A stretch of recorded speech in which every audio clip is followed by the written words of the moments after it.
Voilà, et comment et avec qui dessiner le futur de l'Afrique, une émission de radio, ou plutôt un podcast s'y essaye également. Afrotopique, une série d'entretiens avec des intellectuels ou des acteurs du continent. Et nous recevons ce soir sa conceptrice, Marie Yemta Moussanou. Bonsoir. Bonsoir. Merci d'être avec nous sur le plateau du Journal Afrique. Alors, vous êtes donc la créatrice d'Afrotopique, podcast dans lesquels vous abordez plein de thèmes, des questions d'écologie, notamment, ou de politique au sens large du terme. Peut-être une première question. Vous avez créé ce podcast en 2019. Qu'est-ce qui vous a décidé à créer ce podcast ? Oui, alors Afrotopique, en fait, c'est vraiment né d'une interrogation, d'un questionnement très sincère sur peut-être l'inadéquation des modèles de développement en Afrique.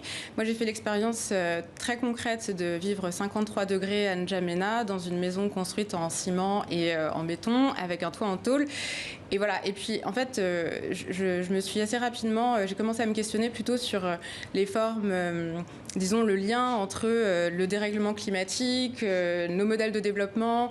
Et puis, j'ai commencé à me questionner sur tout ça et à me rendre... Mais vous auriez pu faire plein de choses. Vous auriez pu militer, je ne sais pas, dans une association écologiste, etc. Qu'est-ce qui vous a décidé ? À quel moment vous vous êtes dit... Il faut faire un podcast. Pourquoi ? Qu'est-ce qui manquait ? C'était quoi la frustration ? Alors, je ne sais pas si c'était une frustration, mais en tout cas, c'était vraiment la volonté d'aller enquêter, d'aller chercher sur nos sujets, d'aller chercher les personnes les plus pertinentes et d'aller rencontrer, en fait, tous ces intellectuels ou ces scientifiques ou bien ces bâtisseurs d'alternatives très concrètes et de voir avec un angle très précis, très singulier, à savoir ancré dans les sociétés du Sud, depuis les mondes africains, comment est-ce qu'on abordait ces questions écologiques, ces questions politiques, ces questions économiques. Alors, Afrotopique, on voit le titre, c'est le nom de votre podcast, mais enfin, ça rappelle évidemment le livre de Felwinsar, Afrotopia, c'était en 2016. Felwinsar que vous avez reçu d'ailleurs. On va écouter un extrait et puis ensuite on reparle de ça. Ok. Est-ce que tu peux commencer par nous dire d'où tu parles, ce qui t'a poussé à écrire Afrotopia, de quoi Afrotopia est-il le nom et ce qu'il fait résonner ? Je pense que Afrotopia est un moment très important dans le projet de ressaisissement de soi, bien qu'étant conscient de la grande diversité du continent. Il me semble que ces derniers siècles, l'une des questions centrales pour les nations africaines, c'est celle de l'émancipation d'une part et de la construction de projets de société qui font sens pour les principaux bénéficiaires. Il n'est point de bon enfant pour qui ne sait où aller. Bon, on imagine que si vous l'avez appelé Afrotopique, ce podcast, c'est pas un hasard. Qu'est-ce que vous avez voulu, qu'est-ce qu'il y a eu comme filiation, si je puis dire, entre peut-être la pensée de Felwinsar, ce qu'il a écrit dans ce livre Afrotopia, et ce que vous faites ? Alors oui, Afrotopia, c'est vraiment un livre fondateur, en ce sens qu'il pose un petit peu un point final à toute une ère qui s'interrogeait sur le développement, quel type de développement, est-ce que l'Afrique est mal partie et autres, qui fait la synthèse de la critique et qui ouvre des horizons pour aller un petit peu vers ailleurs, autre chose.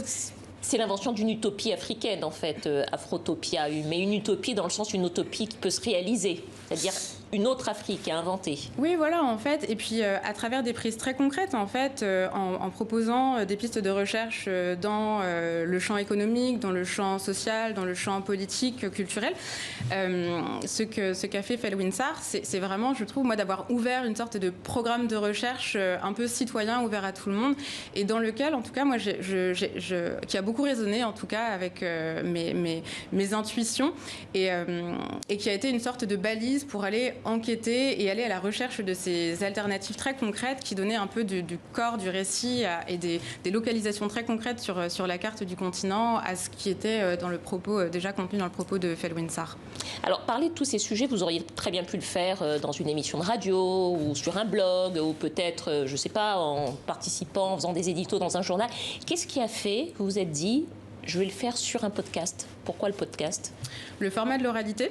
Écoutez, moi je crois que déjà il se passe quelque chose dans l'échange, dans la voix, et que c'est aussi une manière peut-être de rendre les choses plus accessibles à un public qui n'a pas nécessairement le temps de lire, parce que la plupart du temps, moi je vais à la rencontre d'auteurs, de gens qui publient des livres qui font parfois 400, 700 pages, c'est arrivé, et c'est vrai qu'en fait c'est pas du tout le monde qui a la possibilité d'aller, de prendre le temps de lire et de se plonger dans la pensée des intellectuels qui pourtant produisent de grands savoirs et des connaissances auxquelles on n'a pas accès. Et je trouvais que finalement le format de l'oralité c'était quelque chose de relativement nomade, adapté à nos modes de vie et accessible à tous, et puis qui en plus de ça revisite en fait des formes de transmission qui sont les formes un petit peu traditionnelles de cette Afrique qui nous est chère.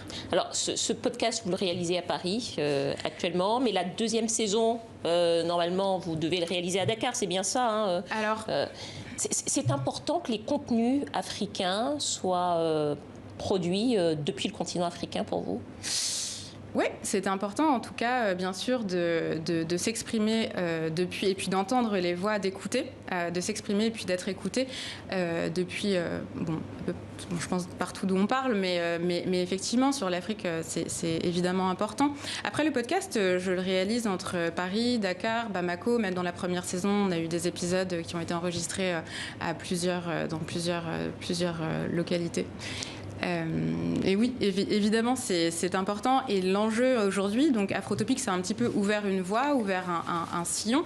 Et l'idée, en fait, de l'association Génération Afrotopia que j'ai cofondée avec mon amie Maeva Ekoua, c'est de créer un petit pôle, en fait, un pôle de studio pour accompagner la création d'autres productions sonores, donner la voix à d'autres personnes qui souhaiteraient aller documenter des sujets ou rentrer dans des problématiques sous d'autres formats plus courts, plus longs.